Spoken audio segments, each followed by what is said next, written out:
Hello po mga anang, mga anong. Time check po tayo. Mag-aalas 10 na ng gabi. Bali January 12 tayo ngayon. Magbubukas po tayo ng fermented IMO. Kumbaga binurong kanin. Pinatubuan po natin ng microorganism. Ito po yung gagamitin nating timbangan. Saka ito po yung pinatubuan natin ng good microorganism at itong molasses. Pakisundan nyo lang po ako. Gabi ko po ito ginagawa para po yung mga insekto o anumang dadapo maiiwasan po natin. Kasi sa gabi parang yung mga insekto tulog po yun. Ito po yan. Balik ko. Kumbaga ferment po tayo. Ito. Para ilawan natin. Ayan. That fermented January 8 2026. Bali maglilimang araw. Yeah, ito. Ayun. Rubber tree, rubber band yun. Ito po. Ayan. Oh, may color yellow na molds, tapos may white, tapos ito ay kaunting itim, pero marami na din dito yung white molds. Kumbaga sa tatlo may dalawa na tayong good microorganism. Tapos ang gagawin natin dito, lalagyan po natin ng molasses. Titimbangin muli natin to.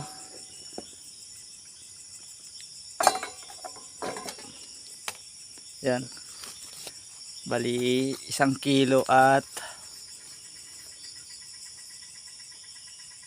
1/4. Ganun ba to?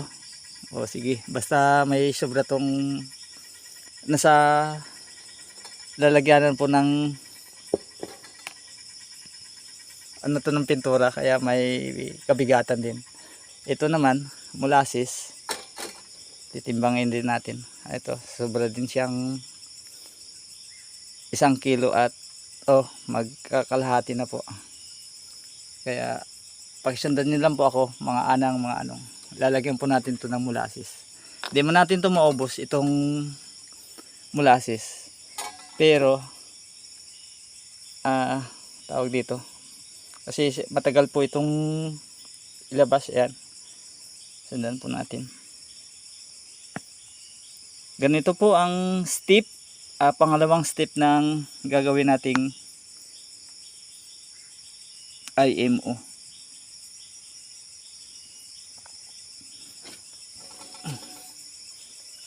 Yan po. Alas yellow ang marami, tapos may mga white molds. Pwede na din to. Wag lang itim.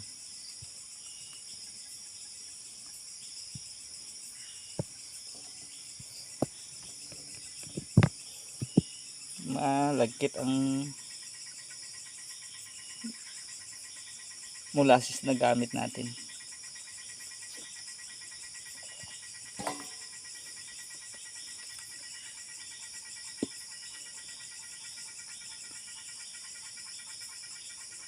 Yeah, ano lang natin konti. Pipigain natin yung lalagyanan para malaki ang labas. Antayin po natin to ng 7 days na ito na yung tinatawag kong ma-ferment na siya. Tapos saka na natin ma-harvest.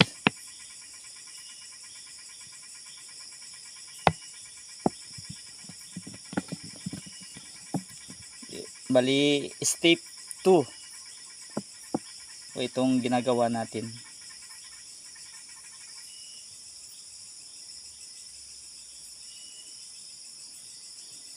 Pag sa araw natin gagawin to, mabango sa insekto itong pulot o molasses. Kaya hindi natin maiwasan na may dadapo. Maganda sa gabi para tulog yung mga insekto.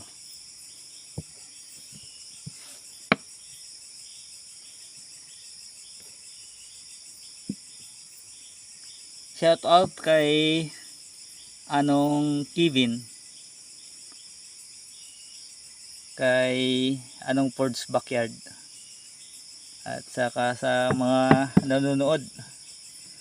Meron ding silent viewer tayo sa Facebook, mayroon din sa YouTube.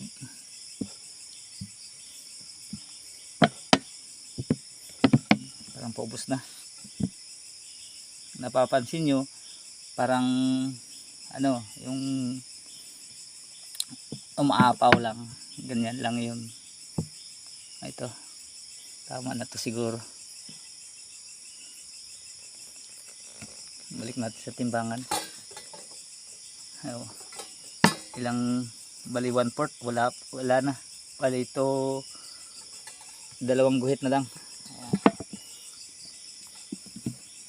Ilagay pa natin. Ayaw lumabas.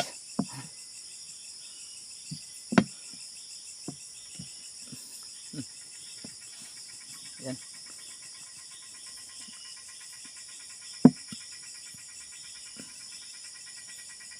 Tama na.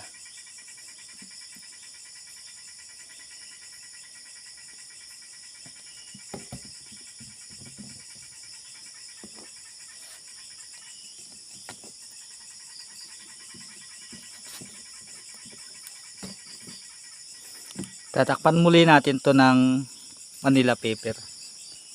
Ito po.